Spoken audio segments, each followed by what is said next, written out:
Hello, greetings, blessings to all of you. My humble thanks to all of you who tune in.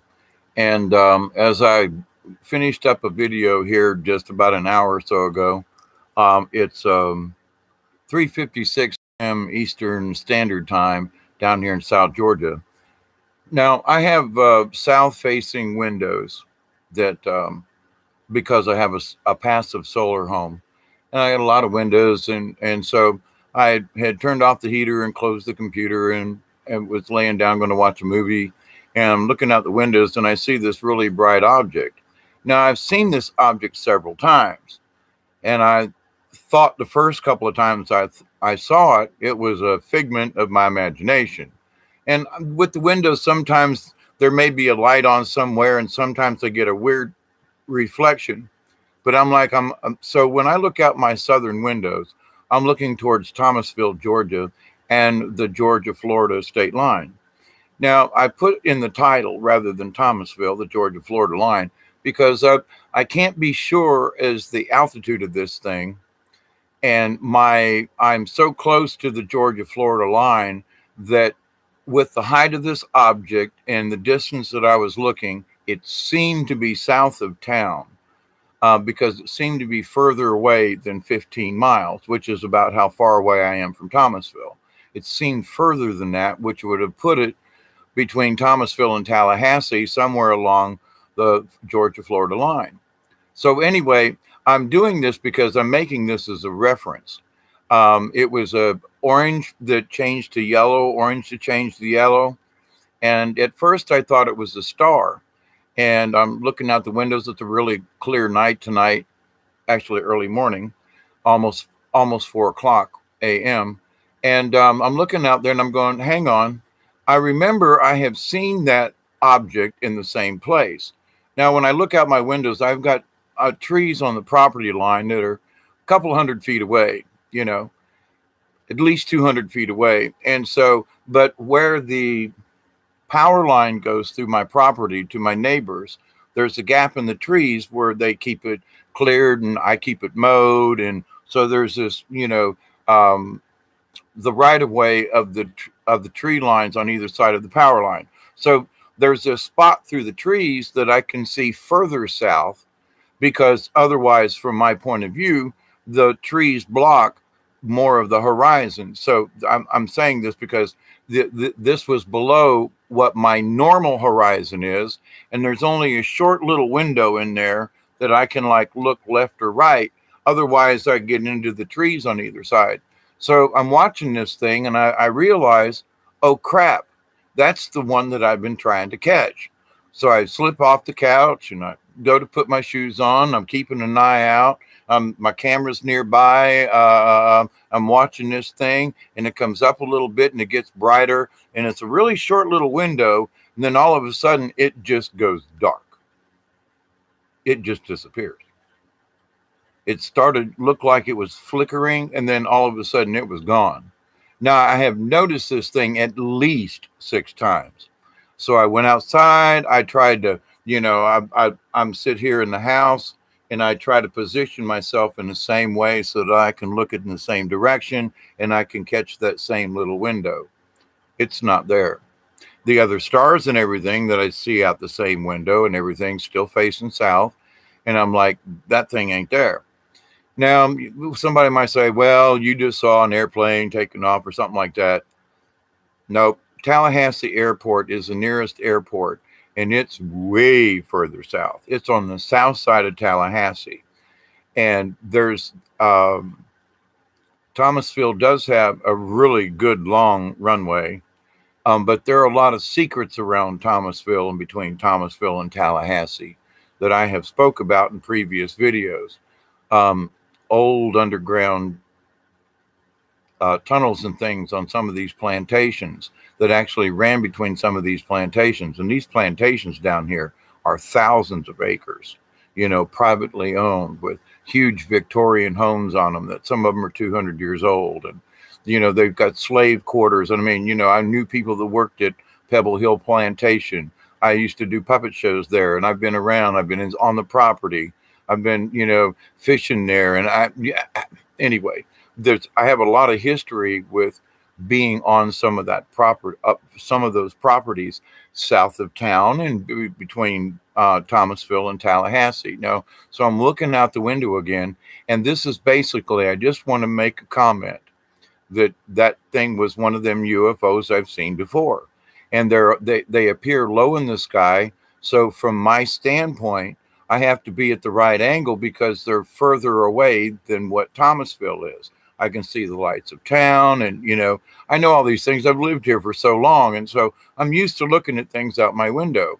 But I'm not used to things, and this was very bright. I mean, there's not another star or planet or anything in the sky that was half as bright as what this object was. But I've seen this object before, and I keep trying to capture it. And it appears about this time of the morning. And so I was doing a video on Saturday night, and we were having a discussion, and the question came to me, well, do you see many UFOs over your area? What's going on? And I'm like, there's a lot of swamp. There's a lot of stuff that goes way back. I know that Thomasville has a 37,000 or something square feet underground FEMA facility that dates before World War II and was used during World War II, has been used since. It is not necessarily a secret underground base, but you and me can't get in there unless they drag us in. But to the point, the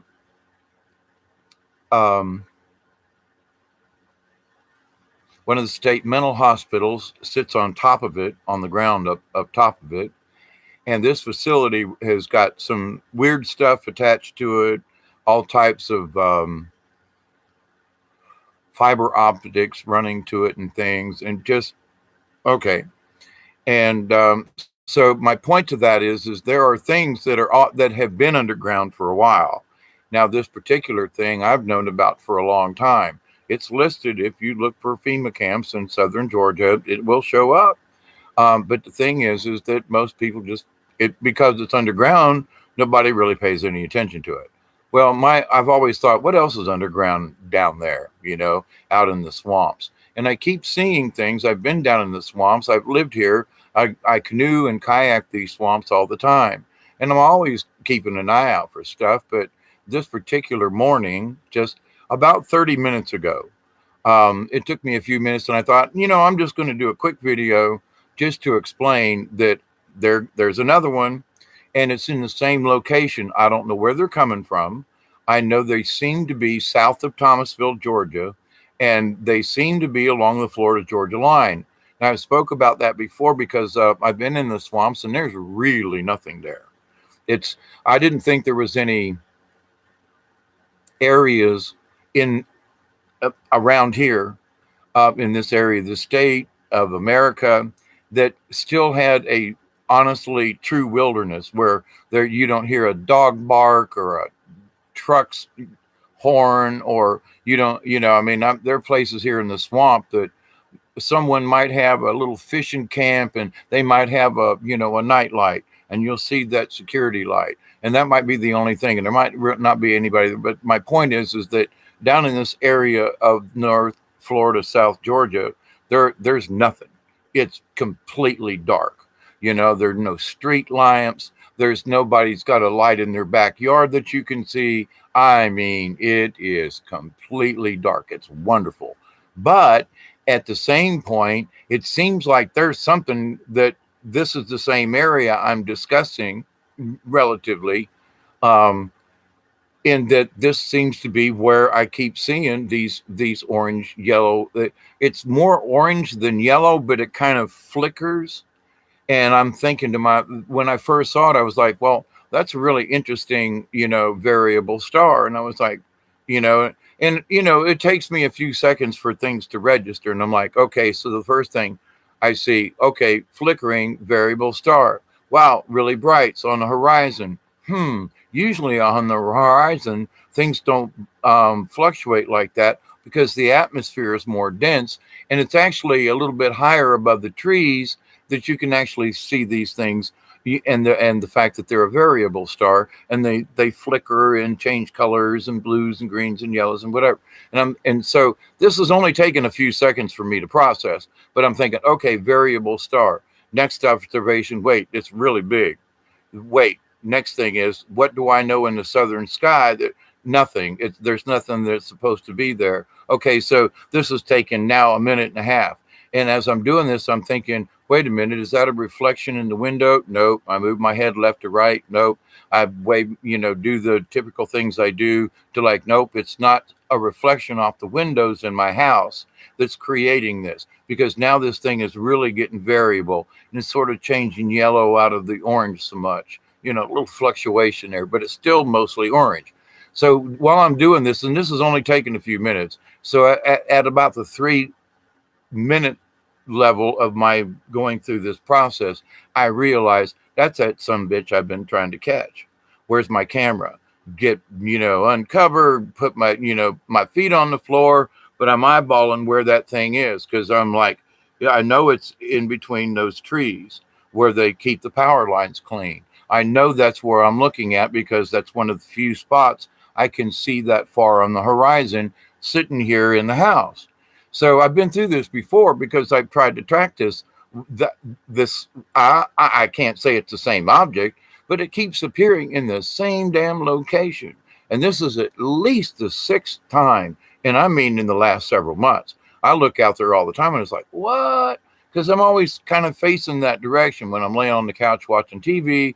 I'm facing south, but I'm looking at the TV over there. But to the point though, so I'm like always looking out there, I'm always like, my eyes move. Anyway, so here's another one of those. So this is basically just my way of documenting this. Anybody around Thomasville, Georgia, Florida border that may have seen something like that, if you're in that area or south of that area, or maybe live in North Georgia. But here's the thing, something keeps appearing in about the same spot. And this thing did not fly away, because I would have seen it move into the tree line. But as I'm looking in my little window area of where that thing appeared, it flickered sort of yellow and then a little white, and then just simply disappeared. Yeah, and I mean, from my looking at it, it was a good sized object, and I'm like, what the hell? So I'm trying to keep a beat on it. I went outside and I tried to line up with it, and I'm like, it's gone. It's gone. Whatever it was, it's gone. And I know that there are airplanes that fly around here and stuff and things like that. This is way bigger than headlights on an airplane, because we have jets that will fly in over my house to go into Thomasville. These are private jets, and I've seen them come in at night with their lights on. This doesn't look anything like headlights or the wing lights on an airplane. Nowhere near it. Number one, those landing light kind of things, they're very bright white. This was orange and yellow, and only turned white simply just a brief second or two before it disappeared. So anyway, this is my 2 cents worth about what I just watched out my window. Well, it's been 30 minutes ago, but so it was about 3:30 a.m. Eastern Standard Time. So this is more of a documentation than it is about other sightings. This is wow, somebody's in here tonight. A lot of activity. But I'm here to tell you, this. I'm making this video because I've seen it again. Okay, and I can't quite get a picture of it, but I keep viewing it. This is my documentation for it. So, love you all. Thank you for hanging out. But it's my observation from here in South Georgia near Meigs, and I'm in the southwest corner of Colquitt County. And when you go south of me, you almost run straight into Thomasville. And well, actually, in fact, you do. But I'm saying that, again, just to reiterate, this seemed further south than Thomasville, towards the Georgia-Florida border, state line, whatever, which would have put it 15, 20 miles north of Tallahassee, Florida. So just saying. I've seen stuff go back and forth and up and down, and this another one appeared. So just wanted to make sure that I documented this, and again, if anybody in the area has seen something like this, please pass it forward. Contact me, check out a video, leave me a comment, something. I'd like to see if anybody else saw it. Yeah, it was 3:30 in the morning, maybe 3:20, but to the point. If anybody saw that, leave a comment, please. So thank you very much. Happy hunting, everybody. And one of these days, I might be able to just catch a little bit of it on a video. We'll see. Um, at least they alert me. I was asked on, now it's Monday morning, but Saturday night during the interview, I was asked, do you ever get any warning or anything like that? And I said, there are times when I get a tap on the shoulder and, I say it's my ET friends, but, upstairs, whatever, guardian angel, go outside and look up at the sky. And almost every time, I think there's only been one or two times that something didn't happen. And there may have been something there. I just didn't notice it. I was looking in the wrong part of the sky or something. Who knows? But, I'm going to watch a movie and something tells me, look out the window. Well, I look out the window all the time. No, look out the window now. Ooh, look, shiny thing. Ooh.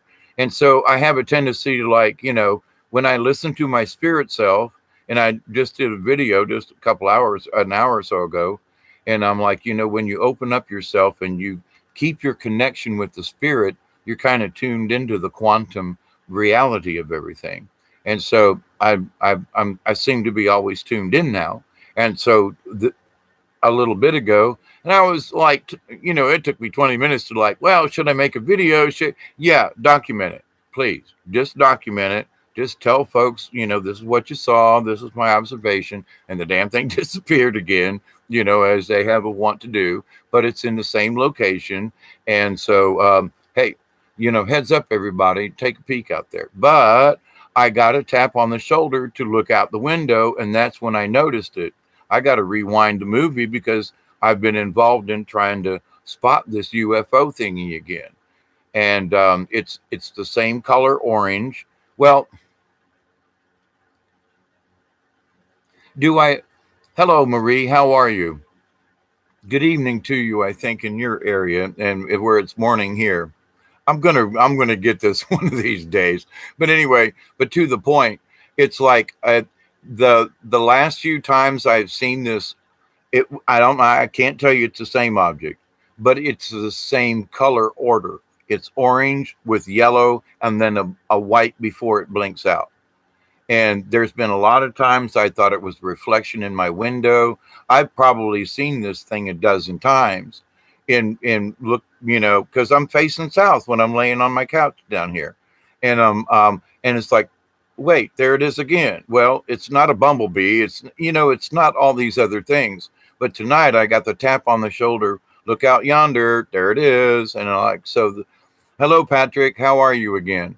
So I look out the window and I'm like, there it is. That's the same progression, bright orange. And I mean, it's a large object, There's nothing else in the sky that even compares to it other than the moon. But as far as stars go, variable stars usually don't go through this orange-yellow shift. It's more of a bluish, kind of greenish kind of fluctuation. Now, there is some yellow in there, but it'll fluctuate more white, blue, green, some of the variable stars, or there's more red in the variable star. This was absolutely plainly yellow. I mean, I'm sorry, orange. Almost, like this lighter orange. And I don't mean lighter as in color, but as this lighter is orange, sort of. Depends on how the color comes out on the computer, I noticed that on the screen it looks a lighter shade than it looks like for me when I'm looking at it. But to the point, though, and then it was going into the yellow shift, absolutely, and it's like, all right now, and where's my camera without moving my eyes? So I'm trying to do all these things because I want to get that bitch one of these days on camera. And it was like blink, blink, blink, shift, shift, shift, flash of white, it's gone. And it was huge. I mean, especially from my distance, that thing must have been huge. because it was really big for me to see it, like take my attention away from the movie, you know. And it's like, oh, holy crap, oh my gosh, there it is again, you know. So I'm making this comment because right now it is 4:15. It's almost 4:20, everybody. Woo, 4:20 where you're at. But to the point though, it's like, wow, this thing was not necessarily strange, but it's in the, I keep spotting it in the same part of the sky. There's no airport there. Even if it was, it's the wrong kind of light. Airplanes lights don't shimmer orange and yellow and then flash white and go off. No, I know the airports around here. I know the type of aircraft that fly in. They ain't none of them. Now, could it have been a military something or other? Now, Thomasville doesn't have helicopters that fly around at night like Tampa and some other. I left Tampa because you couldn't even stand in your backyard without the cops flying over and shining a light in your eyes and telling you to get inside. I left that shit behind back in the 70s, and it's just gotten worse. But to the point, though, with this thing, it wasn't anything like that, at least not a normal anything like that. But if it had been a searchlight, it would have been a white light. I know what those look like, orange, yellow, orange, yellow, orange, yellow, and a blobby kind of, big. And then the flash of white and gone. So it's like, but this is a repetition. Now I'm positive that in the last 6 months, I have seen this same anomaly at least 6 times, probably more, because there are times when I see it, but it's never there long enough for me to like get a true 5-minute observation of it. So, but it always shows up in the same place, and it always shows up about this time of the morning. Okay, coincidence. So that's why I'm having this conversation. Something keeps popping up down there. And it's, they asked me the other night, hey, do you see these things on a regular basis? I didn't mention this orange orb. Now that it appeared, 40 minutes ago kind of deal. Now I'm bringing this out. Well, yes, actually, I think they are appearing on a regular basis. And I'm going to try to pinpoint where that might be, because I know my area down here. I've been in the swamps in my canoe and my kayak. I've fished most of the sections of the river around here. I've been swamp stomping with you. I go in places where most folks won't go. And even some of these brave sons of the bitches with all this, all this gear on. I got a pair of blue jeans on and a decent pair of tennis shoes, and I'm walking where moccasins don't go, kind of thing. But, so I'm not stupid. I know how to get around in the woods, and I'm just not scared of it. And other people are terrified. Well, I don't know. There might be a snake. Well, there might be a snake anywhere, but you're in the swamp and your natural instincts, and you're in the swamp and all moccasins are everywhere, and they're not. They stake little. They actually stake out a boundary. They will go this way or within a particular area. Moccasins just don't go around. They stake out a territory. That's what I think that I meant. And so, but it's funny to me, some of these big, like sheriff guys or whoever, gung ho, I'll go anywhere. You can't scare me. And they go like, sorry, dude, you're on your own. I ain't following you in there. And I'm like, what's the matter, you pansy ass? I'm 175 pounds weakling compared to you.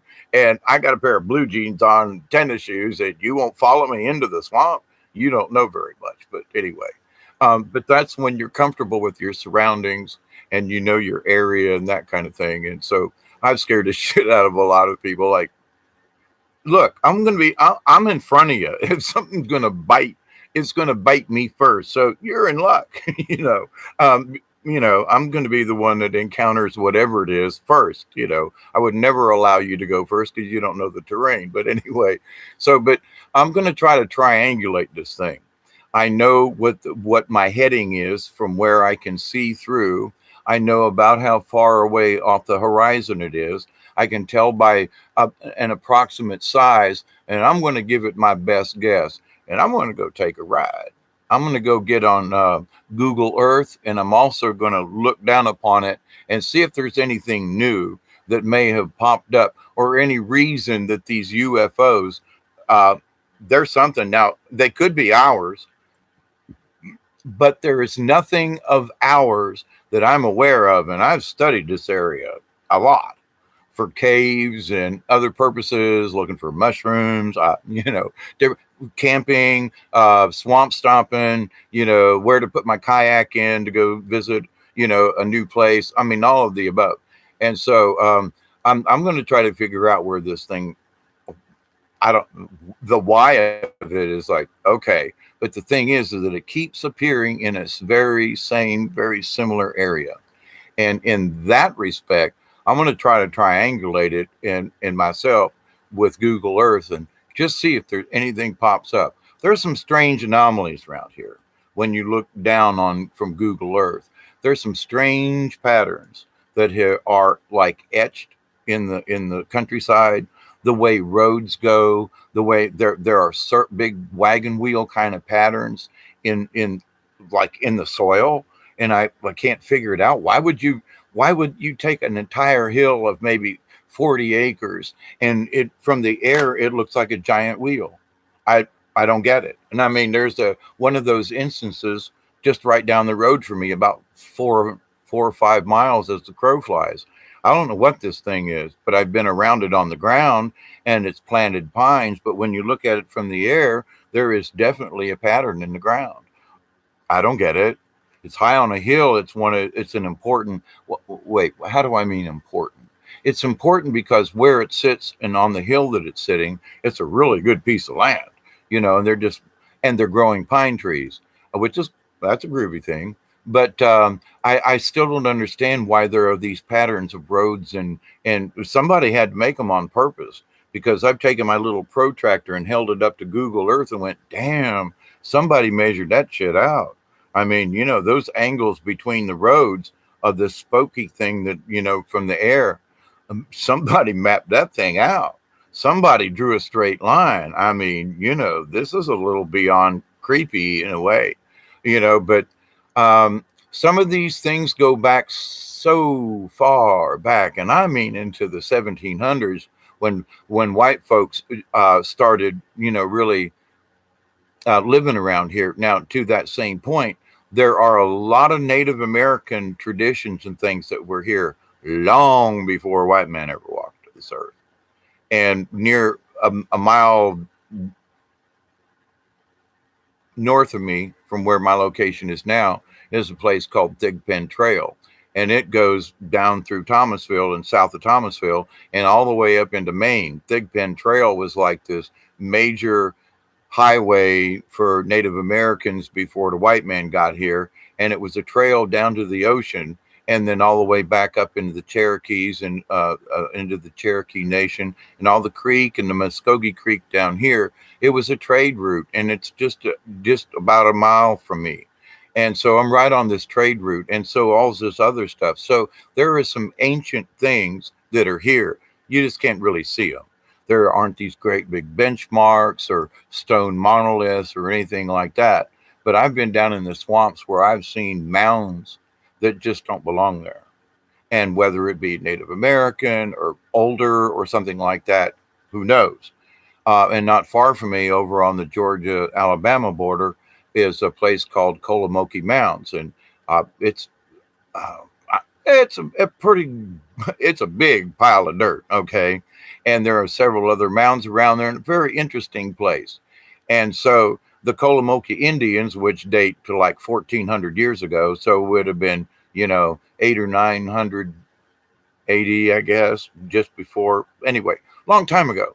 And I've found pottery that is 1,200-1,400 years old, or maybe possibly older. I have found ceremonial pots with the red orca and different things still in the pot, still in the water. So there are some old traditions, and I don't know whether or not some of these patterns that I see looking down on Google Earth around here, whether or not the white man actually did it. Maybe that great big wheel was actually a big Mandela type medicine wheel that the very older Native Americans or inhabitants of this area Maybe they put it, maybe that it in parts of it, it looks sort of like a medicine wheel. And I've gone over it, with Google Earth and maps and this and that. Like I say, I've done everything but walk the property, but it's private. I don't want to get in trouble.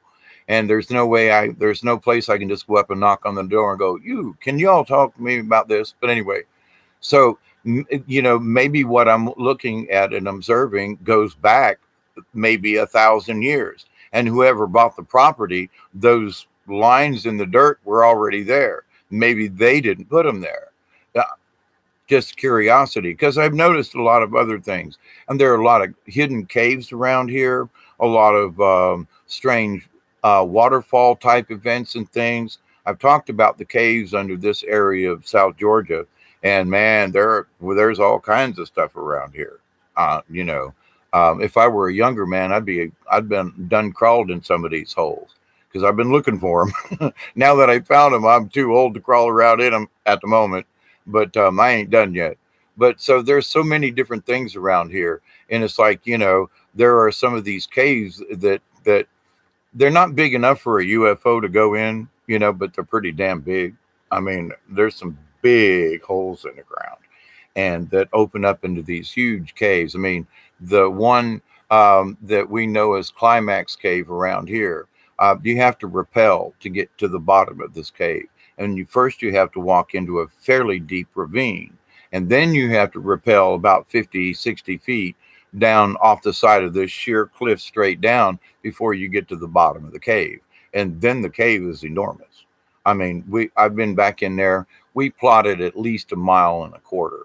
And then when I got in with some folks that do spelunking out of Florida State University, some of these guys have mapped this. And when I discussed where we had been, they were like, nah, you were further than 1 mile back inside the earth. And I've been in there at least 11 times, more like 12 or 13, but over the years I've lost count.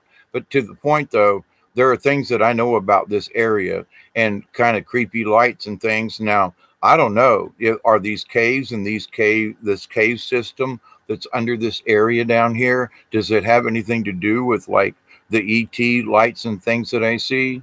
I don't know. This is speculation on my part, but I know that this exists. And now that I've been more observant with these other lights and things, I kind of wonder, they're in these areas. They're showing up in these areas that I know there's more there than what most other people, 99 and 9/10%. There are people who live on, 1 mile down the road that don't know that there's a cave under them. It's like, did you know that there's this, what? So, people buy what's on top of them. They don't, I know I'm a weirdo. So I'm thinking about what's under you, and because I've dug my own well and I know the different layers, these kinds of things are just curious to me.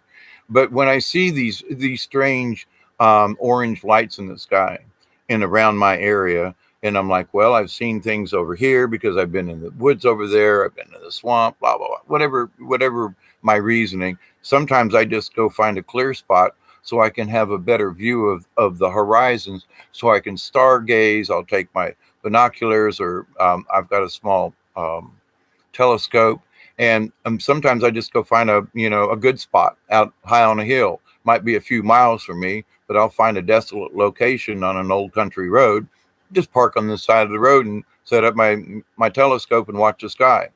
So it's like, okay. But anyway, with that said, though, I don't know if it's related. It's just curious, and I don't normally try to think there are holes in the ground around here to UFO activity, but at the same time, I've seen these chambers under the ground, and what's to say, and they're huge. I've stood on top of a 25-foot rock, and it was still 25 feet to the ceiling. I'm talking big rooms. I'm talking you have a very powerful beam flashlight that'll go at least 100 feet. It can't see the end of the wall. And this chamber is huge. If you were standing on the floor of it, it would be at least 50 feet to the ceiling. And I'm not exaggerating. And it's at least 50 feet wide. And that's with huge rocks, and you can climb on top of a rock, and it's still, like I say, 25, 30 feet to the ceiling, unbelievably. And this is all underground, and some of these things are like part of there are caverns in North Florida around Marianna and so forth. If people say, ooh, let's go to Marianna Cavern, let's go to the caverns, Florida caverns, and I'm like, man, this is one tiny room compared to what I've already been in. If you want me to go into a cave, come with me. let me show you a cave down here. Come on, But you got to be really adventurous, and bring your own flashlight. But to the point, though, it's like, that's peanuts. It's interesting if you've never been in a cavern. Oh, but oh my God, I could fit 100 of Florida caverns in this one chamber because I've been in both. And so, but it's astounding to me that people just don't realize what's under them.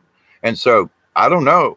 There may be something else down in, we're on the edge of limestone and things. And in the old days, if there was a glacier, where I am and where this thing is where part of it used to be under the ocean, but now it ain't anymore. So there's limestone caverns that are covered with layers of clay. In fact, I was watching something the other day, and one of the ingredients was Atapulgos clay. It's a white clay. I have white clay on my property. It's what's at the bottom of my well. And south of me on the Georgia-Florida border is a place called Atapulgos. That's the name of the place. And it's basically a huge open pit mine. And they mine this white clay, and it's called Atapulgos clay. It's used in all different kinds of things.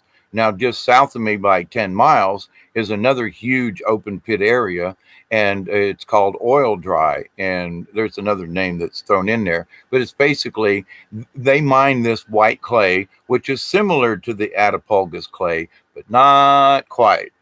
Just a little bit of difference in sediment and how the earth kind of cooked the clay.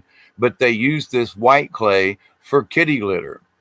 And Oil Dry, that's where it came from. They make this desiccant, which if you have an oil spill or whatever, you throw it on the ground. It comes from 10 miles from here. And these open pit mines are huge, and they're digging into the top of the cavern. Where they're digging is like the cavern's like right below them. They're right on top of it. And in a couple of places. Now, I've known people who worked there, who drove trucks, who did the heavy mining. So, I've been here 40 years. So it's like, yeah, you kind of bump into people. And some of them have said, yeah, we had to quit digging over here because we opened up a portion and we kind of dropped into a cavern. So we kind of had to quit digging deeper. So they just dig out and around. But the thing is huge, and it runs 24/7, making kitty litter and Oil Dry and all that kind of thing. So I don't know what's under the ground, but it's strange that there are these pockets that is under Southwest Georgia and northern parts of northern Florida. But in the old days, way back when Florida was underwater and this part of Georgia was underwater, I say that because I've found fossils, and you don't. It had to have been underwater to find a seashell, just saying. But that this was the glacier supposedly pushed the clay and the things down out of the north, down here. And they call this northern Florida area, they call it the Red Hills area. And this is where the glacier kind of dumped all the dirt and things. There's some really sandy areas more to the west of us. I mean, it's like 2 or 3 feet of sand. Where'd the sand come from? When you go 20 miles to the east, it's like red hard clay and loam and a good mix. Okay, but they claim that this is where all of these things were brought down by the glacier, and this is the sediment of it. And of course, Florida is a lot more sand and mud and very little clay, and and it's mostly hollow, because of all the aquifers and everything that run down through Florida. And you can do a check and just look into the Florida aquifer, and there are different places that different aquifers under our feet. And part of the chain that I'm discussing is part of an aquifer that runs under the state of Georgia. And it's been a lot. And the pioneers knew where this stuff was. But over the years, people have bought up the property and the old timers died and new folks don't give a shit. But the holes in the ground in all these locations, they're still there, or still here, I should say. Overgrown and, but they're still here. So, but to the UFO part, I'm just going to continue keeping an eye out. And wherever you are, keep watching the skies, because, the ET friends, they keep sending messages down that more and more of us are going to see more and more of them. And they're going to make, they're going to show themselves to those of us who are willing to see and understand that we're seeing something different, and without freaking out and all that kind of stuff, and it's like, well, okay. So like this morning, and now it's been an hour ago, but this morning, tap on the shoulder, look out there, looky, look at, it's almost like, hey, look out the window. Here we are waving at you, of all the places to look in the sky, it had to be that area again. So I don't know if I'm really tapped into them. I know I didn't manifest them, but I looked out the window in time to see this for about a couple of minutes. And then, I'm looking for the camera. I wanted proof to show you guys. And it's like flicker, gone. Some bitch, here we go again. So, but anyway, so let me read your comments. My general rule. Try to get it out before I see what y'all are talking about. Shame on me. But I love you guys. Patrick, I think most of the UFO we see today are SSP Alliance. But according to Carrie Cassidy of Project Camelot, there is a war going on above us between different ET races, apparently fighting to have us. Now, Patrick, I don't know if you've seen my video before, but I will tell you that it's been about 3 years ago now, as time flies. But I was sent outside on one of these tap your shoulders, go watch the sky routines. And I saw this orange orb coming out of the Tallahassee area, which is that way for me, coming towards me and headed what would be towards Tifton if you were looking at a map above, and Tallahassee from Florida and Tifton from where, anyway, it was headed that direction in a northwesterly fashion, not really fast. But it was at the wrong altitude for an airplane, because there was an airplane in the sky. I live on the Georgia-Florida border. There is a flight path that's north-south from like Tampa. They use this corridor, and there are planes there all the time. Well, I could see one of those airplanes in that corridor, which was headed down towards Tallahassee. And at the same time, I saw the orange globe. Nowhere near the same size. This orange orb was twice as big as an airplane, and it just kept headed to the northwest from me. Actually, I'm sorry, northeast. It came from the southwest heading northeast. So I'm out there watching, it's going across the sky, and it gets just past overhead of me, and this white light appears next to it, like about this far in the sky. If I were to hold my fingers out, this white light appeared, shot a laser white beam at the orange object. When it hit the orange object, the white light went out, and then the orange light went poof. And I was standing in the yard going, oh shit. But I had asked my quote ET friends, if there's you all say that there's a war going on, let me know. I'd like to see what you all are up to. I mean, this has been my conversation over the many years, and that's just one of them.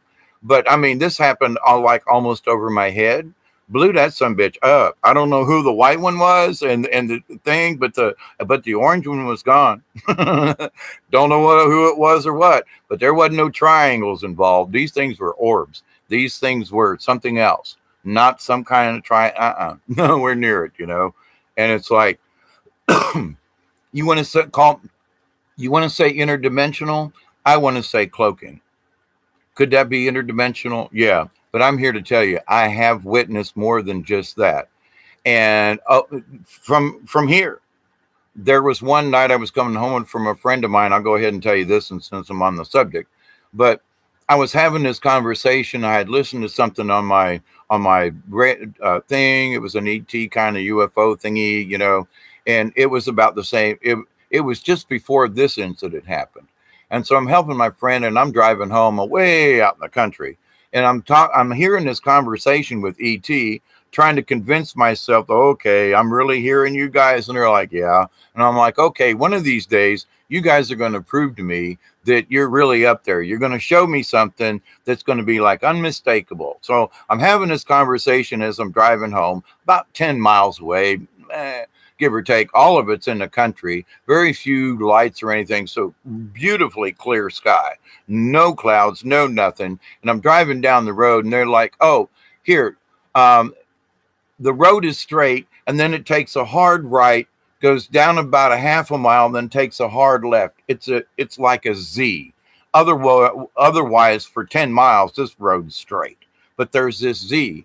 So I'm getting this thing. Well, if you want to see something, here you go. So I come around the curve. So now I'm looking east, almost due east on this road.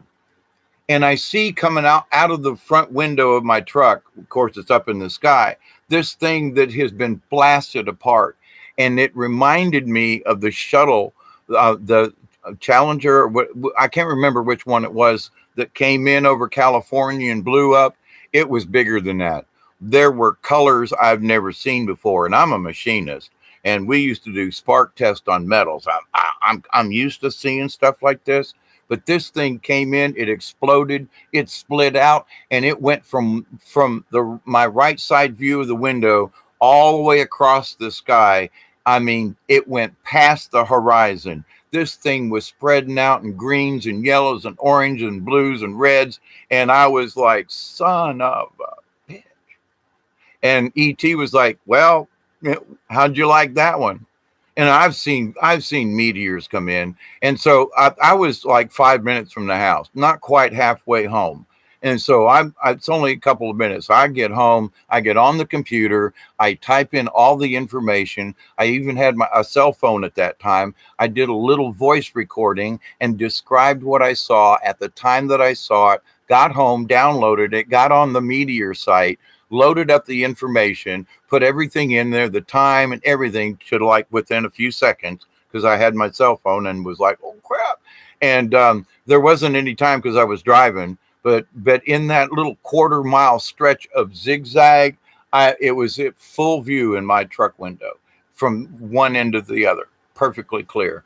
So I entered all this data in the meteor site and all this stuff, and what did you see and all the colors. I mean, I had, a paragraph of stuff. Entered it in. Okay, I went back the next day to refer to a friend. Look, I entered this data. That data was scrubbed. So I still had my cell phone. I still had the information. So I entered it again into the meteorite site. If you saw one, what time, blah, blah, blah. Filled out all the information again. Did it this pretty much the same way as the night before. Tried to enter the data. It refused the data. It wouldn't allow me to re-enter the data. So I've gone back a couple of times knowing what day it was and all that. That shit ain't there. It never went up. If it had been a meteor, then they should have allowed it on the website. But what I described and the colors and the patterns, and I didn't say UFO. I said meteor. I didn't put anything in there about it being anything else. I knew, but I wasn't damn sure going to put it into the report. I reported it as a meteor because I wanted to see what the reaction was. The reaction was they wouldn't allow it. And I have gone back since. I mean, I gave up about a year ago, and I was like, this is stupid. Why would they put it up now, And it's redundant to try to go back in there. But the thing is that I did my best to report it as a meteor. But my information on the dot, on the money, with the time, the date, the direction, what size this thing, I mean, I had it all down, and because I recorded it on my cell phone. But it happened too quickly to try to get any kind of a picture. And I was driving, and then I got so shocked, I just stopped in the middle of the road and got out going, holy shit. I stood in the middle of the road with my truck running, recording this little audio about the time and the date and what I saw. So I didn't even want to wait 10 minutes to get home to try to enter it. I did it on the spot. But anyway, it never showed up. So it's like, I was hoping that I would have said, you know, that thing on that day, blah, blah, blah. Well, I think it was a UFO, you know, but they wouldn't even allow it on the site. So anyway, there have been other items like that too. But now the curious thing is, I've seen them when I'm hearing my ET voice say, here, look out the window over here. You want to see something? You just happen to be here at the right time. Louis. I mean, this thing was all over the sky. And you'd have thought that there'd have been 100 people report that thing. It was so huge. Nobody said a word. Or if they did, like my comments, they were all scrubbed. Never made it. So all I can say is I'm not here to lie to you. I'm here to state the truth, my observations, what I've seen, as close to the dates as possible, because I think we should share this information. And I don't know what they want. And see, and the curious thing about it is, it got blowed up or whatever. The debris field started approximately over the Georgia-Florida state line, and it headed north, which would have been towards my house, and all across the sky. But the trajectory started it, and because I could see where, sort of like where the blast happened, and the way I was facing east, to my right is south towards the Georgia-Florida border. And from where I was about 10 miles south of my house, so I was even closer to Florida. But to the point, though, the explosion thingy started about over the Georgia-Florida line, in the same general area that I spotted this orb this morning. Again, I have no idea what the coincidence is, but as I just related, that orb that I saw where the white light came and blew it up, that came from towards Tallahassee, from the southwest of me. Basically the same kind of general direction where I've seen these other objects. Just a curiosity. But yeah, there's shit going on down here. I have not seen anything triangular. Now, I want to bring this out. I have not discussed this because the other night, in my dream state or whatever, it was freaking real. I kind of felt like I was lying on the ground and looking up, and it wasn't really unfamiliar. It's like I kind of knew it wasn't it. I was lying on the ground in a yard or a field or someplace. I knew it wasn't like I was just out in some farmer's field somewhere that I didn't know where. No, I knew where I was, and I was lying on the ground, and there was a triangular ship over me. Now, I've never thought about them. It's like, ooh, that's cool. Oh, 3 lights in the sky. Ooh, triangular thing. Okie dokie. But personally, I have never mentally went into what do they look like? How are they thing? I look at folks' drawings and stuff, and I go, okay, I can buy it. I've studied the gravitational 3 thing, blah, and all. Okay, I got it. But I have never in my brain tried to, what does it look like from the bottom? What would it look like in real life? Or my brain just didn't go there. I accepted the drawings and the basic premise, and that's all. But 2 days ago, I felt I was lying on the ground looking straight up at his mother.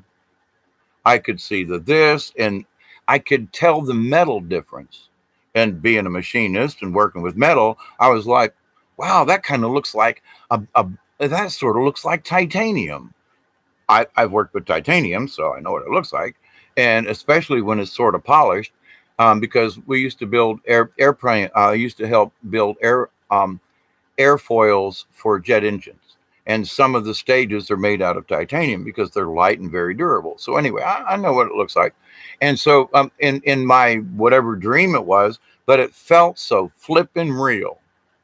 It's one of them things like, I feel like I've literally been in another dimension. This was not a dream state. I felt the ground. I could see my clothes. I could see this triangular thing over my head.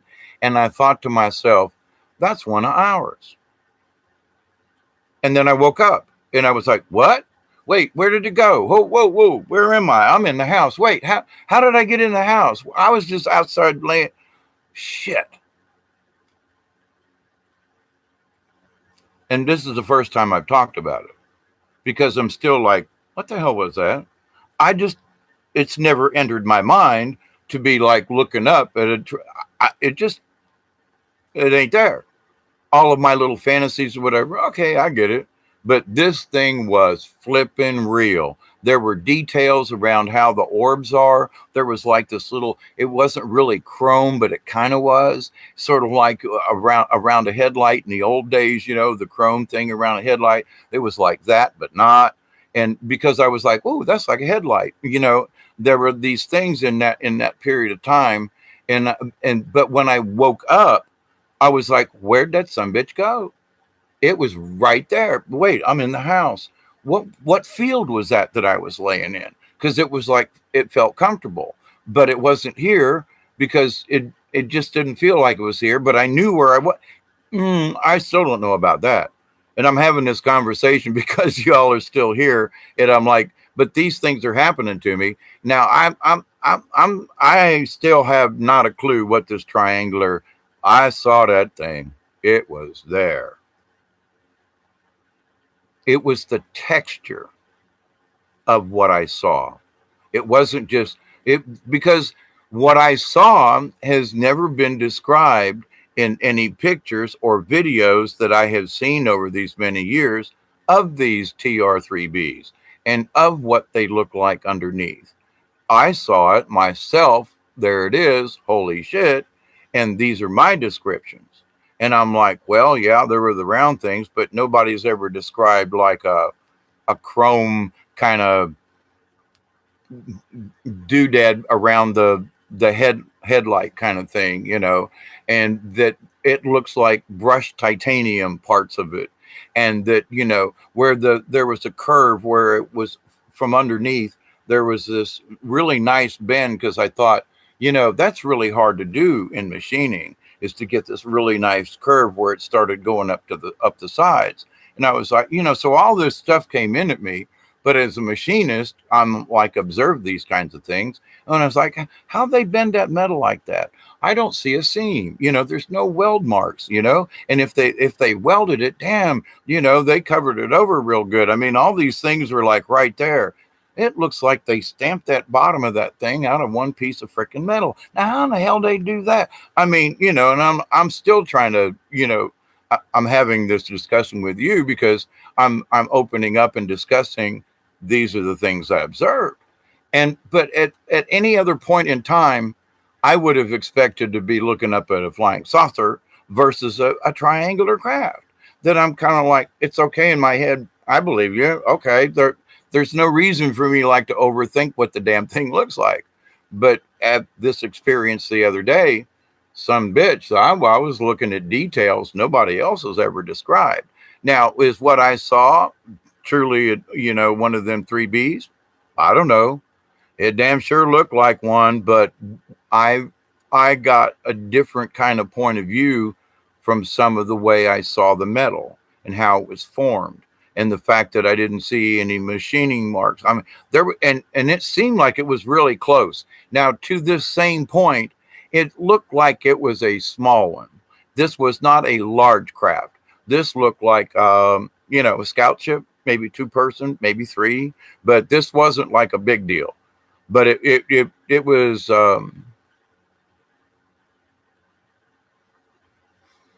larger than a 2-engine Cessna kind of deal.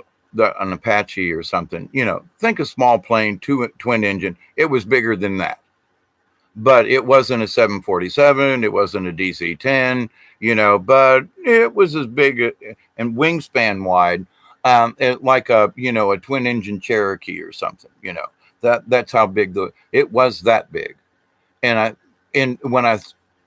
I'm describing this to you now because it was close, but it wasn't big. But from my laying down position, looking up at it, and it was like from my position, it was 1, 2, 3. So the triangle was like this, and then it twisted. So I like saw this edge and this edge, and then I woke up. And, but the amount of detail that I saw in whatever I was looking at, that bitch was there. have no idea other than that. But like I say, I want to reiterate, I've seen stuff, I've watched videos, but I've never ever even considered going into any kind of depth as to what they really machine wise look like from the top, bottom, sides. I just accept that they're out there. So to have this kind of detail in this, whatever was happening to me, what the, you know, am I being sideswiped here? Now have been a lot of us who've been talking about this, and we were told that we were going to be taken out to school and we were going to be going out to places, and it's like, I don't know, did somebody swipe me for a trip out yonder, and before they could wipe my memory, I remember part of this. I don't know. I don't know, but I'm having issues with this at the moment, in that there's no reason for me to have ever even tried to dream up what these son bitches look up from the bottom. I've no desire, never had. I'm much more interested in these round crafts, and I mean, where my brain goes, it has no desire to go look at it. Somebody says, "Well, there you go." Okay, but this was just real, too much metallurgic information for me to just pass off as that was a fluke.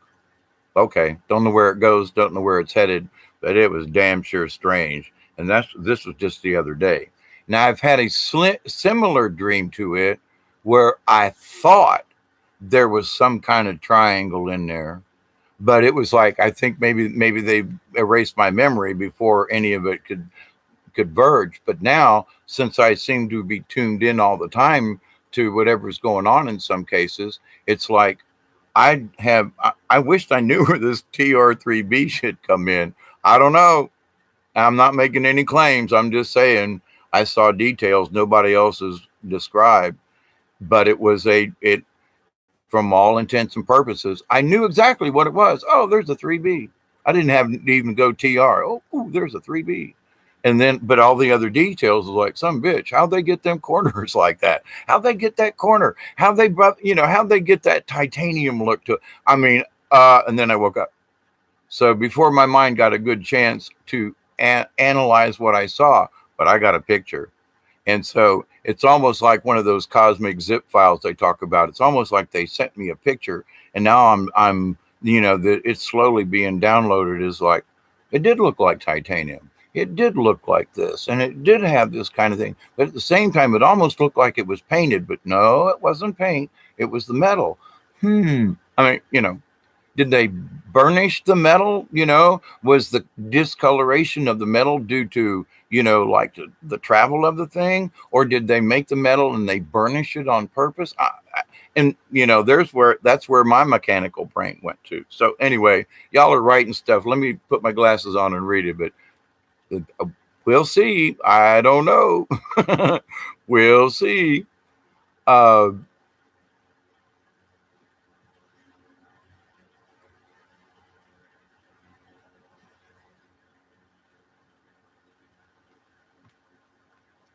Marie says, way back up. Wait, let me go back up.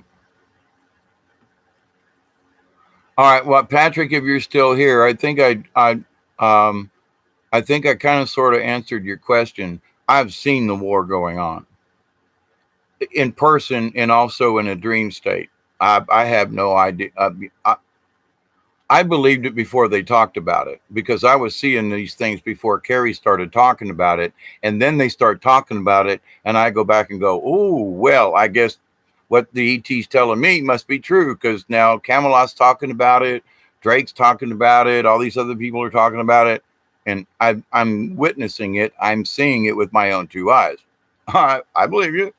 That's why I'm into this. That's why when I talk woo-woo, I've seen these things. And it's like, I don't have to, I listen to Carrie, and I listen to a lot of other folks, Miles Johnson over in the UK and so forth. I've been watching these things for a long time, but I've never wanted to look at the bottom of a 3B, and these other things is like, well, there's a war going on. Well, I raised my hand. I've seen this shit, and it's still going on. And so it's like, okay, they are confirming what I've already seen. So it's like, thank you. Whoa, wow, thank you, Jesus. There is a war going on up there. They didn't tell me what. They just showed me this big thing blowing up all over the sky. Oh, there's a war. Makes sense to me, you know. So um, they're backing up what I try to talk about. That's why I'm doing this video right now, just to make a log of the fact that I seen this thing. It was tonight. It was about 3:30 in the morning. Blah blah blah. Anybody else see it? Here's my report on what I saw. So later on, I can say, well, see, I did talk about this. You know, don't know what it means, but I talked about it. So Marie, you say the lunar eclipse you saw forward 2 different times, just near dark heading west. Yep, some strange. Court, you say Above Majestic was a huge success. I read from the Qualapellis. I think I know who you're talking about. I can't pronounce it right now from the blog. Patrick, if you've never watched any of this UFO stuff, if you're still hanging out, you should watch Above Majestic. But understand that that's just literally the tip of the iceberg. And that there's a little bit of disinformation with some of the stuff, but it's nobody's really kicking the can down the road to say fake, fake, fake. No, 98% dead on the money. There are some opinions. It's an opinion. All right. But I watched it and I thought to myself, okay, I had to watch it because I'm into the subject. If somebody asked me the question, I can say, yeah, I saw it. And yeah, I know about Bill Tompkins. I saw Carrie Cassidy interview Tompkins way before everybody else did. She's interviewed a few other people, and this is where I draw the line. I can't remember the gentleman's name over in the UK. And Miles Davis has had him. I'm sorry, Miles Johnson. Miles Davis. He's a musician. Anyway, Miles Johnson. But Miles Johnson interviewed this gentleman. Sort of an MI5 kind of guy, and he's talking all these things. And somebody asked him a question one day, and they said, "So, what is your take on the Twin Towers?" And he goes, "Oh, well, the planes flew into those towers and dropped them. Anybody thinks it was the Israelis is full of, the proverbial." And he said, and this was like a follow-up thing at the end of this interview that Miles had with him. And he said, if anybody thinks that if it wasn't the airplanes that took down those towers, you really are in the conspiracy theory. And I'm thinking, come on, how many times have we proved that those two airplanes could not take down those towers, and that we watched them turn to dust right before our very eyes? And that this guy, so, we want us to believe all this stuff about the Germans and all about this stuff. And then he makes a remark about the Twin Towers. Well, the planes took them down. And I was like, then everything you just told me is an effing lie. Because you just said two airplanes took down two huge towers. He was so flippant about it. And it's like, if anybody thinks different, you just, And I was like, should I listen to this gentleman anymore? He's got some really interesting theories. There are some things he proves to back it up. But now, how much should I believe of this guy? He believes two airplanes took down the towers, and that it was an airplane that hit the Pentagon that went through 3 solid walls. What? And there was no debris. Oh, we buried it. Oh, come on. So, and he's like, oh, and all of you, those who believe that there is a conspiracy around 9/11. And I was like, hang on. You just did an hour program and you want us to believe your ass. But you just said that all of us who don't believe the narrative of what happened on 9/11 are a bunch of kooks. I'm sorry. Then I everything you just said, you just negated it out, Bubba. Why should I believe you if you're so eager to tell us we're crazy? If we believe something else, he's still being paid by the MI5, in my opinion, in that respect, Marie says, when I told my doctor about this, his reply was, I saw 2 star systems intertwine and were forming a galaxy. I said, for real, with my naked eye. Oh, Marie. Oh, my goodness. Oh, you're on the same track. that they brought it up about this. Oh, the dark matter hurricane destroyed a dwarf galaxy. Now, wait, where's the nearest galaxy? How many light years away is it? And how long does it take for that light to get here? Wait, it's dark energy. You can't see it. How do you know that, quote, dark matter energy wiped out that dwarf galaxy if it's dark and you can't see it? Besides that, it's a dwarf galaxy. It's way off there. And now you're trying to tell us you can see this hurricane coming, going to wipe us out. Okay. All right.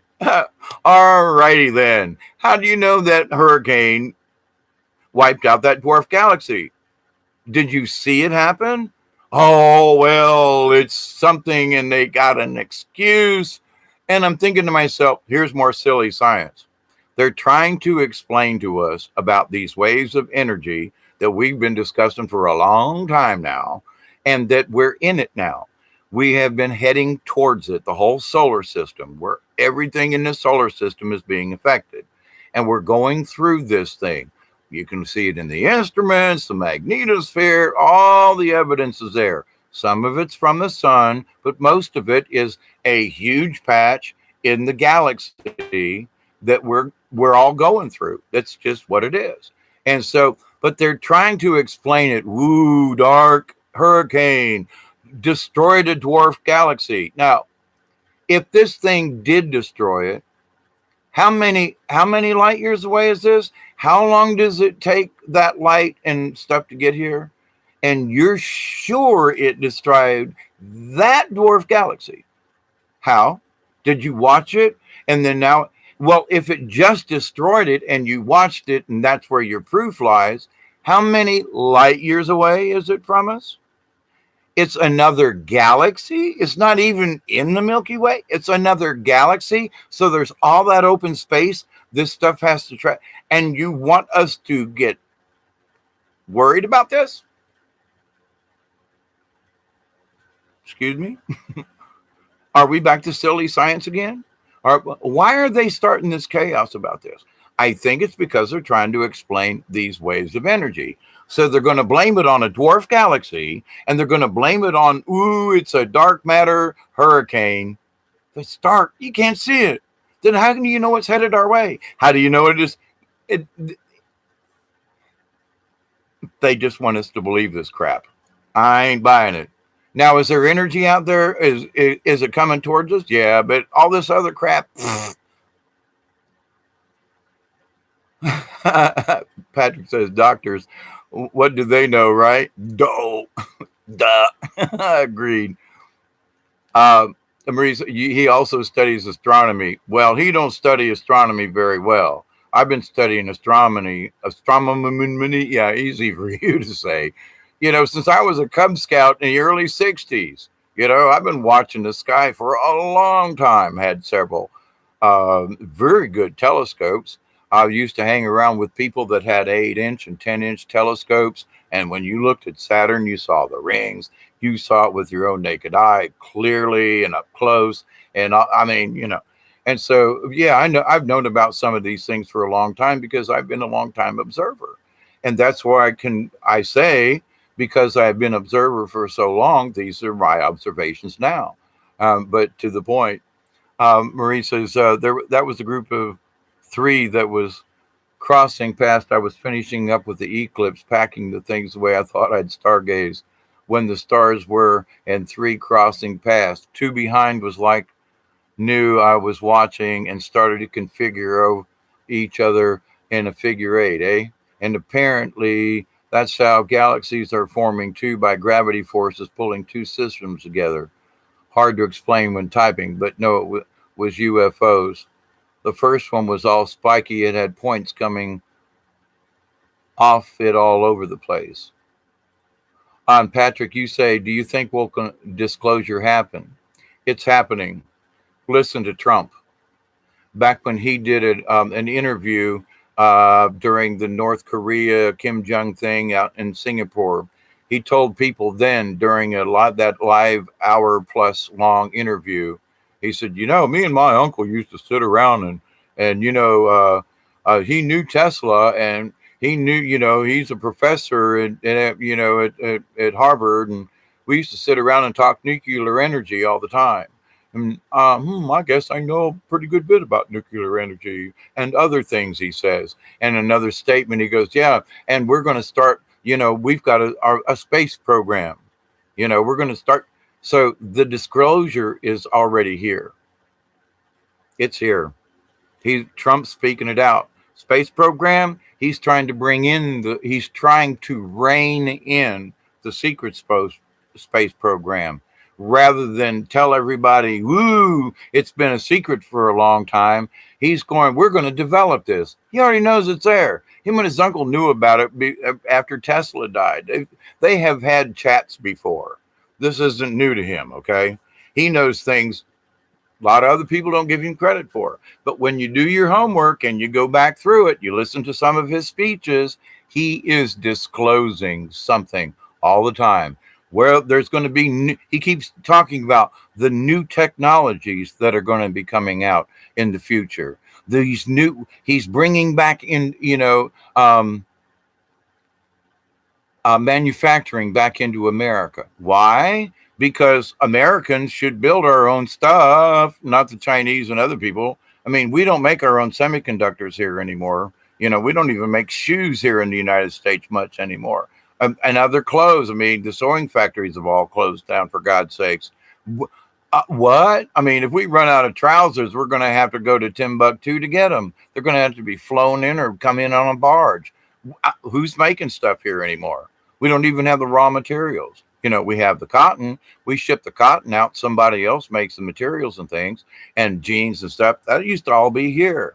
There are the big factories around here down in the South that used to do these things. They're all closed. We grow the cotton, but it doesn't stay here. It goes someplace else. Yeah, disclosure, as long as they can still make a penny, pinch your pockets of profit. For them, they make a lot of money playing with your reality. That's very true, Marie. But the thing is there are a lot of people who are trying to disclose all kinds of things. The med beds. There's a place down in Tampa, Florida, where they've had several seminars now. Stuart Swerdlow's been to one of this place I think 2 years in a row. He just came back this last September from being down in Tampa. I was kind of hoping I could get down there. But, there are folks in other countries that have these med beds that are healing people with sound and light and vibrations. No kind of chemicals, no kind of radiation, and it's like this stuff, they're trying to bring it out. But what is driving the United States? Big pharma in all levels. Big pharma shooting up cows to keep them healthy, shooting up hogs, shooting up chickens, shooting up everybody. I used to be a pincushion for them. I don't do that shit anymore. But so many people still do. The big pharma, all the drugs, all the things. And you want to know why they don't have med beds. You want to know why we don't have some of this technology? It's being controlled. It's being kept from us. Germany, I've been paying attention to Russia for a long time. The Russians are doing stuff that would scare the shit out of most Americans, but the higher ups in America know what the Russians know. They know this high level stuff, but they ain't telling you and me. But, Putin's very open with his people, and he answers questions all the time. But you say, well, I don't know, I'm not going to listen to RT. But, they ask him questions. He flat out tells them. He said 4 years ago that ET existed, and that if the United States, this was during Obama, he threatened Obama if they didn't go ahead and disclose that Russia was going to do the full disclosure. That's when the UK and Ireland and a bunch of them started opening up their UFO files. Russia's has printed for over 50, well, more like 70 years now, because they started printing them in the 40s. They gave an alien handbook out of pictures and drawings of what the different critters. There's like 40 or 50 of these different critters. And they put out a handbook and gave it to their soldiers and KGB. If you see any of these critters, let us know. These are the good guys, even though it looks ugly as hell. He's actually a good guy. This pretty one over here, that's a mean son bitch. Blow his shit out of the water. I mean, and these alien books have been out there, but unless you read Russian or Slavic or something like that, you don't know they exist. Well, I've done my homework and went into some of these areas, and these things were printed in the 40s during World War II about the different aliens. This stuff's been out there a long time. One of the first books I ever read was Psychic Discoveries Behind the Iron Curtains, like in 1968 or 9. That's when I started learning about levitation and about mind control and about Uri Geller and that crazy Russian woman who tried to move spoons and stuff on a table and things. And they weren't consistent in what they do. And I think I spoke about Uri before. Uri had a trick, and I learned the trick. Others used to be able to perform the same trick. And it has to do with what you do to the spoon before you bend it with your mind. And it really is. It's simple. It's easy, but you got to know what you're doing. And Uri was caught even by myself. I'm going, oh, because I was studying magic and sleight of hand back then. And so when Uri was on Johnny Carson and other shows back then, I'm like, gotcha. Well, you're talking with this hand, but you're finagling the spoon with this hand. Gotcha. Old sleight of hand, It's like, but anyway, but I do think it exists. I have literally moved things by thinking about it. I've done things that I shouldn't have been able to do without a psychic power. That's like reaching up into a hole where underneath an engine, there's a bolt up there. You know that you got to put this washer and nut on it. You can't see it. All you can do is say, okay, guide me to it. And I call it, I have eyeballs in my fingertips. I can go up into an area and see it in my mind's eye, laying in a cramped position, see this thing in my head, put the washer on, put the nut on, and tighten it on. I can't see it. My fingertips can. I never miss a thread. It goes right on. I don't drop the washer or anything. I mean, and trust me, as a mechanic, I've dropped a lot. But over the years, I learned to see with my fingertips, to see it without having to look at it. And it's like, and I know there are times that I have had to have floated the washer onto that stud, like putting a transmission and an engine back together, for example. Can't see it. And I just pray, don't drop the washer, because it's barely held on by my fingertips. And I'm using my fingertips like a magnet. Don't let go, but you can't hold on too hard. It's a cramped little spot, and any little twist, it'll fall apart. And I know that I have floated the washers on because they have to go on first. And it's like, I know I dropped it. No, it's on there. How'd it go? Oh, crap. I know that these kind of like powers exist, but can I sit at a table and make a spoon spin? No, but I've done some really wild things, mechanicking and machining and things that all I could say is that I don't know how that washer got on that thing. I had it in my hand, and the next thing I knew, it was on the bolt. Thank you. Couldn't see it. Okay. All right, there we go. just saying, there's some other powers out there. Marie says, oh, wait, Quartz says, my intuition told me disclosure will happen. I don't care who doesn't believe it. Not my problem. That's really true. But the thing is, it is going on right now as we speak. Marie's back too. I believe in UFOs. I've seen them, had experience. So it's a story to share. I don't need to make money from it. So many Americans have had experience with them and profit from it. Yeah, right. Exactly. See, I never ask anybody to like or share my video. And I love you all subscribers. I do, but it ain't about making money. It's about talking about the truth. Do you believe me or not? Well, I hope you do, because I don't do this at 4 a.m. to come on here and say, I just saw another one, safe spot. What am I making off of this? But I am having the conversation. Let's have the conversation. And I love it, you guys. I do.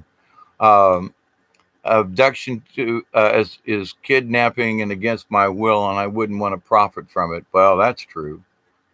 Marie says she's old school. Wait, come back here. ufology, read books in the 90s. I'm same as David's, regurgitated nothing new to it, even the espionage within the military UFO. You're right about that, Marie. There's a lot of regurgitation. Marie continues, it takes time to build the infrastructure to allow your technology to be able to commute across the world, though they've been building it while we have been distracted with entertainment and stupidness, dumb wars. I agree, Marie. Quartz says, I once saw a battle being fought in space. It happened very quickly, though, of a UFO shooting another UFO. Quartz, I forget where you're at. You're on the East Coast, I think. But yeah, see, yeah, it's going on. Hey, Tim Who TV. Um, they have very such sophisticated weapons. Master said they would have used. Oh, talking about the 9/11 towers. Absolutely. And anybody thinks that it was just two airplanes. I'm used to build airplanes. They're made of aluminum. They're made very light. They're made. No, they don't blow up buildings. Marie says, can't wait to see a tsunami in space. Its wave is about to hit Earth. In 3 hours, the force of the wave will shift the ocean. Uh,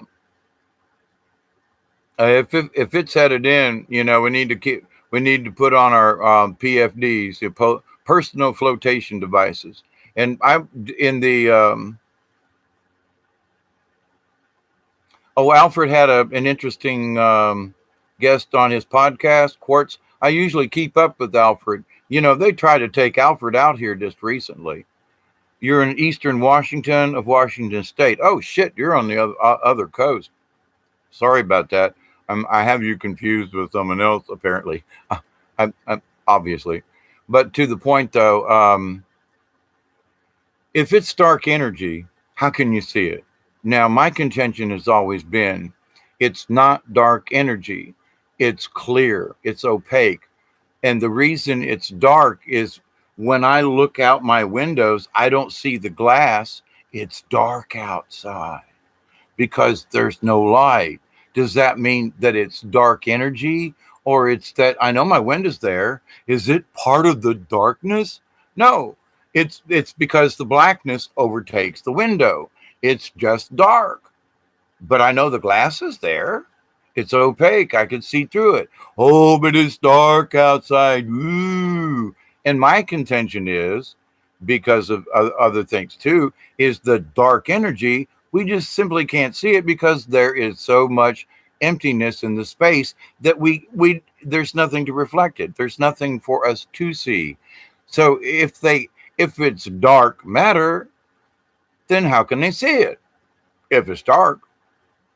Well, but do they see it go past the light? See, they don't really explain this. But energy waves, I buy that. We see them all the time hit the earth. Our magnetosphere. What is the aurora borealis? It's all these energy waves hitting the atmosphere of the earth.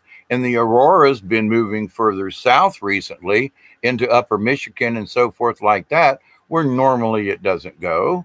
But I remember as a kid, and when I lived in Ohio, we went outside this one time and they were like, look at the aurora. And I was like, what the hell is an aurora? It would have been in Dayton, Ohio, which is a lot further north than me. But at that time in the it would have been the late 50s because I was still living in Ohio at the time, that I could see, the green and the blue in the sky going, oh, wow. I've never seen it since. But back then, there must have been a huge magnetic storm for the aurora to have moved far enough south for folks in Ohio to see it. So this isn't an uncommon occurrence, in my opinion. But when you do see it further south, hello, that's the cosmic energy. There you go. Proof. Everybody can see it.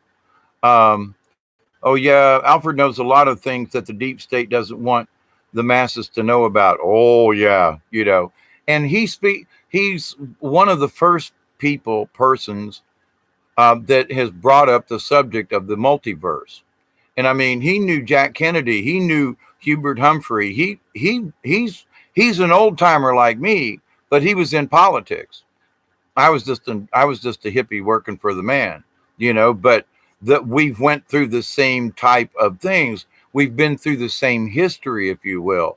I've watched was what he was involved in, and I've watched the politics. And so when I hear him talk about, well, back in the day when he was with, I remember those days. Do I remember him specifically?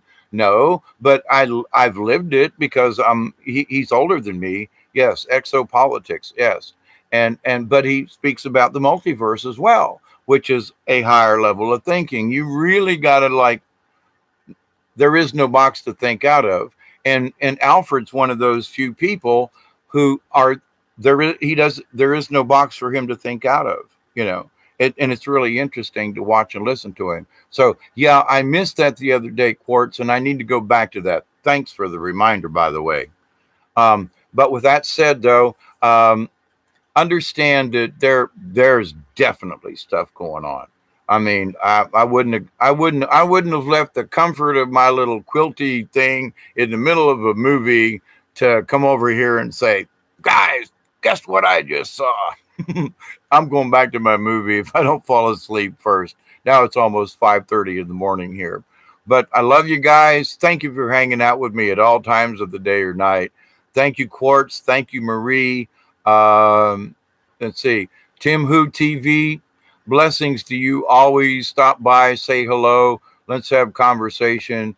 But I'm here to tell you that I can't lie about this stuff. It's just not in me.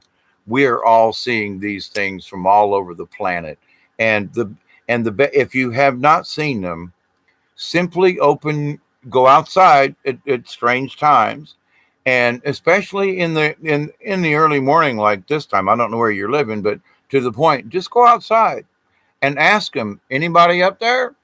You know, make it a general remark. Anybody? Most, I want to see the good guys. And sometimes you'll see a flicker star. Sometimes you'll see a light that will brighten up and then go out, brighten up, go out, and then stay bright for a minute. It may move a little bit, but they're almost like, hi there, you, bye, see you, boom, and they're gone. But there's no other explanation for a light in a dark space to like talk to you and then disappear entirely or not show up again. That's happened to me so many times. I just, hi there, you know, I wave back. But then there are the times when you see them blowing each other out of the sky. That shit's interesting. And it's like, man, and like I knew the war was going on before Carrie Cassidy did her videos. And I'm not putting smoke up your butt, but I was so glad that they started talking about it, because I was like, what the hell am I watching here? Oh, it's a space war. Thank you, guys. You know, made me feel better. Yeah. I thought, you know, I thought we were under attack, you know. Thank God it's the good. Thank God it's the good guys, you know. See you again soon. Thanks. Thanks for your time, Marie. Correct me when I'm wrong or know better. Honey, I think you're pretty much right on with some of this stuff. I really do. And just because we use different words or a different kind of explanation, we're all now. See, I haven't seen a UFO with spikes coming out, but I have seen some other things. I have felt like I've been abducted more than one time because of the weird stuff that happens to me, but I can't prove it. And I agree with you in that. See, Marie, I did try that. When I went out to the meteor place to report it, I said it was a meteor. I didn't say it was a UFO, but it was because of the time and the way I described how it blew apart. Never said UFO. They never let that shit up on that site. I have posted other times about meteors that I've saw, you know, to correspond with other people who've seen things, but they would not allow that on that site. And I never mentioned a word or tried to insinuate that it was anything other than a rock that exploded. I said, I've never seen a rock explode like this before. And the colors and the debris field I never even tried to suggest. I tried my best to keep any kind of UFO thought out of it. But to the point, though, I tried to blame it on a meteorite. They wouldn't buy it. So anyway, with that, honey, I'm not here to correct. I'm here to say, what about this? But thank you very much for allowing me to do so. So much love for what's left of the morning here. Thank you, Quartz. Thank you, Marie. Thank you, Tim. Um, blessings, blessings, blessings. Closing prayers always. I'm going to ask for everybody to keep praying for those folks in California. They didn't deserve what's going on out there.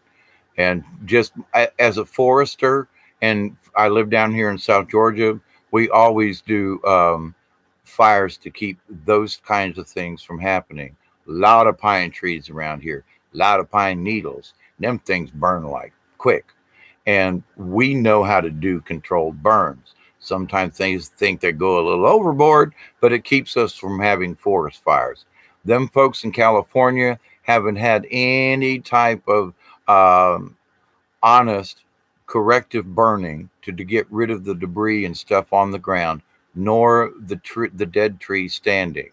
The state of California and their forestry practices are absolutely a large reason why these fires went out of control as quickly as they did. Now, they could have been started by something else, but it was the condition of the forest that set up this catastrophe.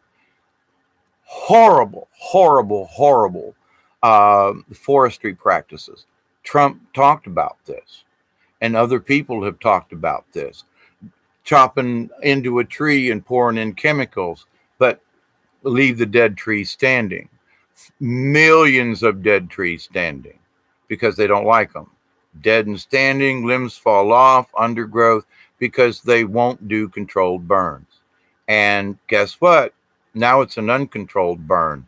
But as a forester and a person who lives in an area where we do this on a regular basis, even on my own property, I noticed this winter I've got to burn mine. There's way too many pine needles. If anything were to start and it catch up, it would really, I would rather control burn it myself in small patches than to have my forest go up back here. So, but they haven't done that in so many years out there in California. It's the forestry department who is more at fault than the directed energy weapons. Now, to that same point, there are things burning that a forest fire do not do. Sorry, they don't burn metal the way I've seen. They don't burn engines. They might burn the outside of a car, but they're not burning the engines and making things do what they do. Forest fires don't do that, especially in the middle of a neighborhood. The houses catch on fire and the cars are singed. The metal is burned beyond belief. Nah, that's something else. But the forest itself is bad forest practice. Could have been very well started by any number of means. Directed energy, I'm with you on that one. But here's something else to consider. There's so many cracks in the earth out there, and the magma is on the move. There is a lot of speculation that some of these trees might actually be picking up magma in its roots, and the trees, because they're dry and dead and so forth, are actually catching fire from underneath, but it's reacting with our atmosphere, which is really compressed right now.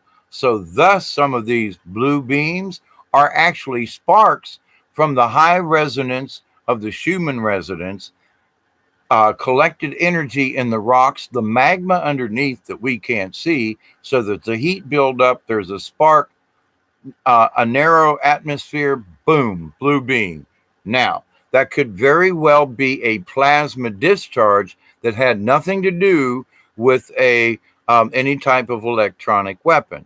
Now, I do believe that electronic weapons are being used, but in places out in the middle of the forest, there are things that happen, especially in a fire. There's an electrical kind of thing set up, and some of these blue beam things I actually think may actually be a plasma discharge from the earth because of the conditions of the earth. Not all of them, but some of them. Just some. But the rest of this, neighborhoods burning and the trees next to the house not catching fire, eh, that's something else. That's something else, without a doubt. That's 9/11 stuff right there. That's Twin Towers stuff. Do weapons? Okay, all right. But to the point though, the forest burned because it was crappy practice. How it started, how it kept progressing, different matter. But the forest burned because it needed to. They didn't take care of it. Now, L.A. Marzulli and some other folks have lost their homes. A lot of people have died. A lot of people are missing. It's a shame. But when Trump says bad forest practice, he really knows what he's talking about. Because those of us who have worked in the forest and done forestry, I have a 2-year degree in forestry myself. And it's like, and I got my own private forest. I've been taking care of it. So by using correct forest practices. And so them guys don't know how to do it. And what a shame. And here's the other thing. If people don't learn from this, if they don't start doing controlled fires, the rest of the state of California, you can just wave it goodbye. Because unless they fix the problem, and it can rain all at once too, but there's way too many dead trees, way too much debris, and it can rain once a week and still wouldn't stop it from burning because there's too much debris. That's bad forestry. And the government of California should repay every one of those houses from their own pocket. Jerry Brown and some of those legislatures and so forth that allowed those practices to go on should have their pay cut. They should have to sell their house to repay the people that lost their homes due to these bad forest practices. Just my opinion. They allowed it. It happened. It happened on their watch. They even voted to do certain forestry practices. Therefore, they should pay it, in my humble opinion. But there you go. So love you all. Keep the energy flowing. Let's keep praying for those folks because maybe some of them deserved it, but not all of them. And the way it happened and so forth and all the smoke and all the inhalation of all the chemicals, them folks out there don't need it. But like Edgar Casey said back in the 40s, get out of California. A lot of people have been saying, get out of California. If this ain't a warning to y'all, get out of California. I love you, but, I remember this one joke. I tell it every once in a while. And it's about the guy who was, it was starting to flood. So, the street's starting to fill with water and big truck comes by and the guy's standing on the front porch and they're like, come on, you're going to evacuate? The guy says, no, God's going to save me. God's going to help me here. And the guys go by in the truck. Well, a little later on, it's still raining. Now the guy, he's got sandbags around his front porch and his first floor is flooded. And now they come by in a boat and they go, hey, you going to come? It's, no, God's going to save me. God's going to show me the way. And they're like, well, okay. So the next time, now the man's sitting on his roof. He can't even get in his house. Helicopter comes over and he's go like, hey, come on, get in the basket. We'll say, nah, God's going to save me. And they're like, okay. And they fly off and leave this guy. Well, next thing you know, this guy is standing at the pearly gates talking to St. Peter. And so the guy's like, St. Peter, I don't understand why God didn't save me. St. Peter said, well, he sent the guys in the truck. Then he sent a boat and then he sent a helicopter. He said, what the hell do you think God's going to do? How many times does God have to try to help you? So these poor folk in California, do I feel bad for them? Yeah. But if you don't understand the shit that's been going on in California, if you don't think like, warning, warning, warning, maybe I should pick another state, maybe north, maybe east. Just saying, everybody's getting their own warning. The more, volcanoes and the volcanic activity, more earthquakes, especially down south in the Baja Bay of California, down in there. in Southern California, Mexico, where the bay is there. A lot of stuff going on there. And it's like, oh, and the magma's on the move. And you want to, I'm going to stay. Really? Okay. When Krakatoa blows and the island disappears and the lights go out for a year because of the volcanic dust, and okay, we warned you. I love you, and I hope you don't die. But if you think if you think trouble's over for you folks in California, I'll keep praying, but I'll also pray you'll see the light get out the best way you can if you can. So with that said, I keep going back on more subjects. Bye, good morning, good afternoon, wherever you are. Blessings, everybody. Now I got a serious butt cramp going on again. Thank you, Marie. Thank you, Quartz. Thank you, Tim, and everybody else.